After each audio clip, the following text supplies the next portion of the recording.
Isang mapagpalang hapon po sa atin lahat.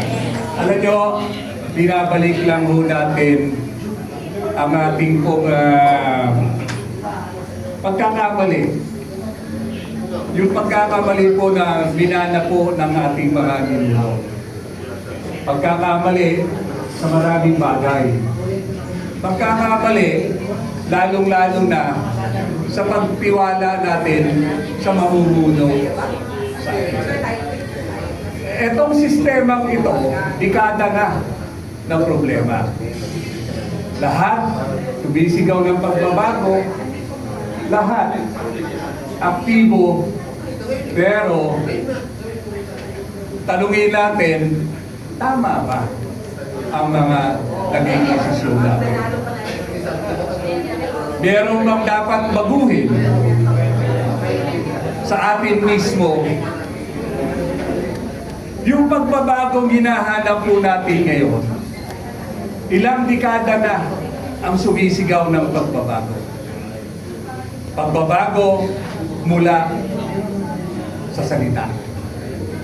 Pagbabago mula sa isip.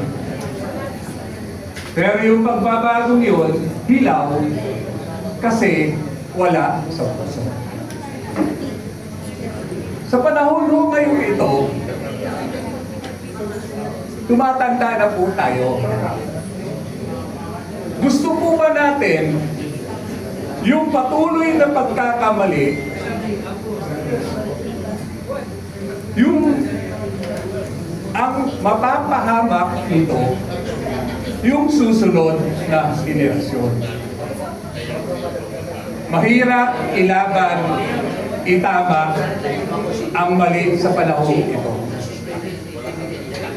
Dahil lahat po ng tao nangangailangan o nakatutok sa material na bagay.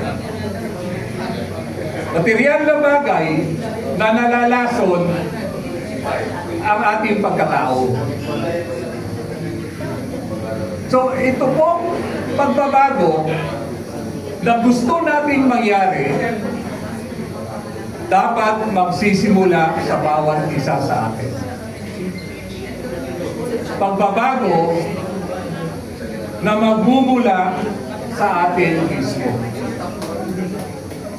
Yung pagbabagong sinisigaw natin, tagtad na eh. Dalan-dala na. Dalan-dala na, lalong-lalo na yung mga kapatid nating mahihirap. Dito ngayon, sa mundo natin, dalawa lang ang makapangyarihan. Ang politiko at ang mga oligaryo. Sino ang gumagawa sa politiko ngayon? Noong unang panahon, tao ang gumagawa sa politiko.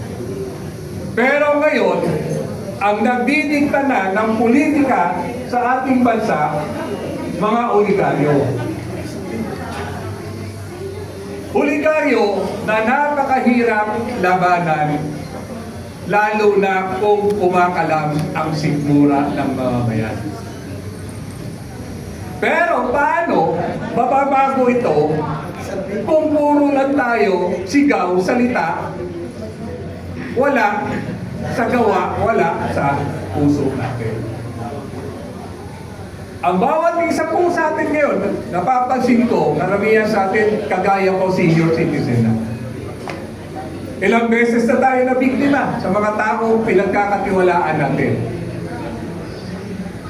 At ito na naman ngayon, nakaabang na naman, bukod doon sa mga buhaya, at yung mga magiging buhaya ba. Sawang-sawa na po si BP Sara sa sistema. Sawang-sawa na ang totoong gustong maglingkod, pero kulang na suporta ng mga tao na talagang gustong magbago. Sana ang samahan natin ito ay magbibigay inspirasyon sa mga taong hirap na. Mga taong pangarap na lang ba ang pagbabago? Pangarap na lang ba na maging maayos ang bansa natin? Ang kalaban po natin ngayon ay kapwa Pilipino natin. Ang pagbabago, madaling sabihin. Lahat na may hangad ng posisyon ngayon, lahat sumisigaw ng pagbabago. Yun ang nakakatakot. Sana sa administrasyon na ito, magkaisa tayo, matuto tayo, magsakripisyo tayo. Walang pagbabago na magaganap kung walang pagsasakripisyo. Handa na ba tayo na manguna sa pagsasakripisyo?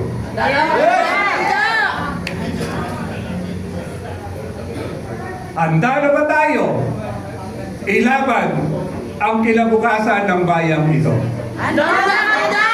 Nako, gusto ko yan. Lahat ng nangyayari ngayon, pinapayagan ng Diyos. Ang titigas kasi ng ulo ng Pilipino. Lahat ng Pilipino makasarili. Lahat ang bisyoso.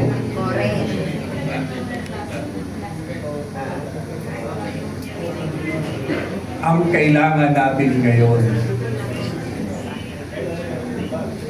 yung tunay na Pilipino.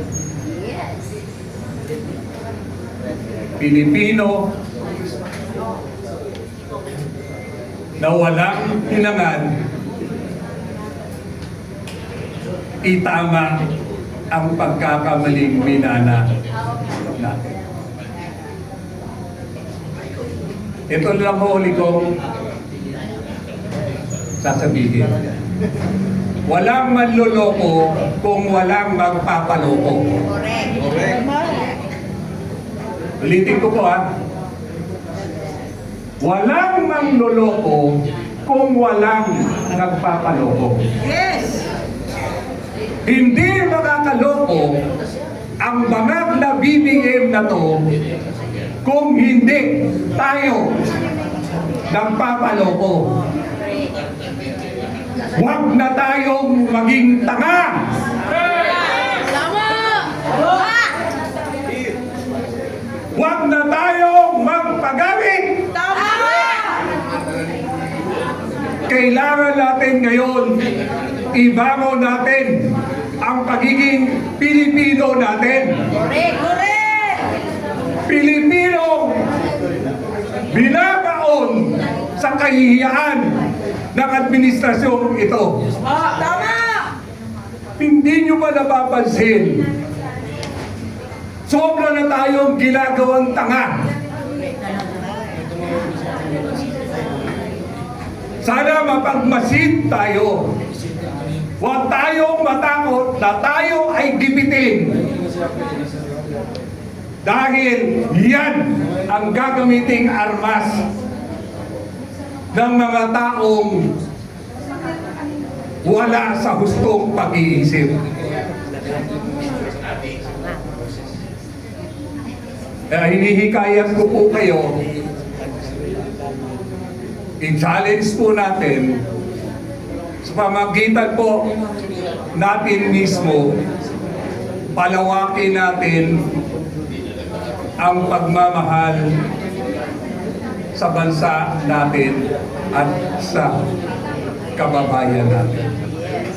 ang pagbabago magsisimula sa iyo, sa akin, at sa ating lahat. Para sa mga susunod na henerasyon. Baon na po tayo. Mahirap maghanap ng Pilipinong tumitindig sa tama ngayon. Iilan man tayo ngayon, maraming nagmamatiyag, maraming nakikiramdam. Kaya nasa atin na ang pagkilos ng pagbabago. Masa